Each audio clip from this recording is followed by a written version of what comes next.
د نړۍ له لارو بره د 5 عجیبه ویډیوګانو نوې ګڼې ته ښه راغلاست. په دې اونۍ کې له نورو مطالبو سره څنګ ته پولیس له نابللي دښمن سره په جګړه کې وینئ. هغه به وروسته وګورو، خو پیل به د هند په ډیلي کې د ام خوړلو په سیالیو وکړو. په ډیلي کې د ام خوړلو کلنۍ جایزه هغه چاته ورکول کیږي چې په 3 دقیقو کې تر ټولو ډېر امونه وخوري.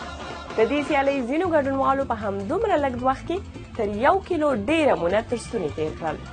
خو د سیالۍ مخکښې انیتا ته څوک رسېدای هم نشي. د سږ کال په ګډون د ام خوړلو سیالي له 2003 کال راهیسته پرله پسې ګټلې ده.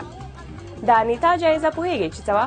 هو، د امونو 1 کارتن چې پوره پرې مړه کړي.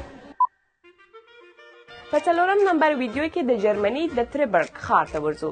دا ښار د ښکلو آبشارونو په لرلو او کوکو ساعتونو ډېر مشهور دی، خو اوس یې د لسته یو بل څه هم ورزیات شول. دا نوی خبر چې د دې ښار د ورځپاڼو سرټیکي یې جوړ کړل د ښاروال لخوا وړاندیز شوی پارکینګ یا د موټرونو لپاره تمځایونه دي. په یوې تمځای کې د هر موټر لپاره ځای په ښځینه یا نارینه سمبولونو ښوول شوی. په هند کې مو د امونو سیالي ولیده. پاکستان به هم نه هیروو. په 3 نمبر ویډیو کې د پاکستاني پولیسو سرخوږی لرو. د پاکستان په پنجاب کې چاغو پولیسو ته د 1 میاشتې وخت ورکړل شوی چې ځانونه خوار کړي. که ټول وزن نشي کمولی نو یوازې د ملا سایز یا کچه 38 ته ښکته کړي. که دوی دا کار ونه کړي نو دندې به یې د میزونو تر شا دفتري هغو ته بدلې شي چې تنخوا یې هم ډېره لږه ده. د ښار ټول تمرین ځایونه یا جیمونه له خېټورو پولیسو ډک پک وو.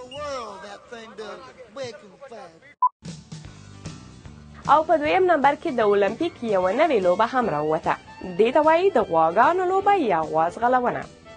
د فنلند په یوه فارم کې دې پیغلو خپلې غواګانې داسې وروزلې چې اوس د آس په شان مهارت لري. دوی خند لرونکي ځغاسته کولی شي او حتی پر ملا انسانان هم بیولی شي. د دې خو یې موږ شاهدان یو.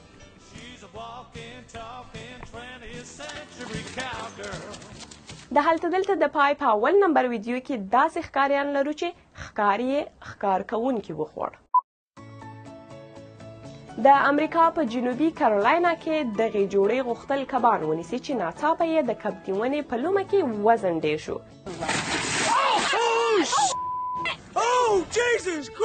څه ګوري چې نه ګوري، یو غټ پټ شارک له اوبو راووت او د دوی نیول شوي کبان یې ټول ترې وخوړل.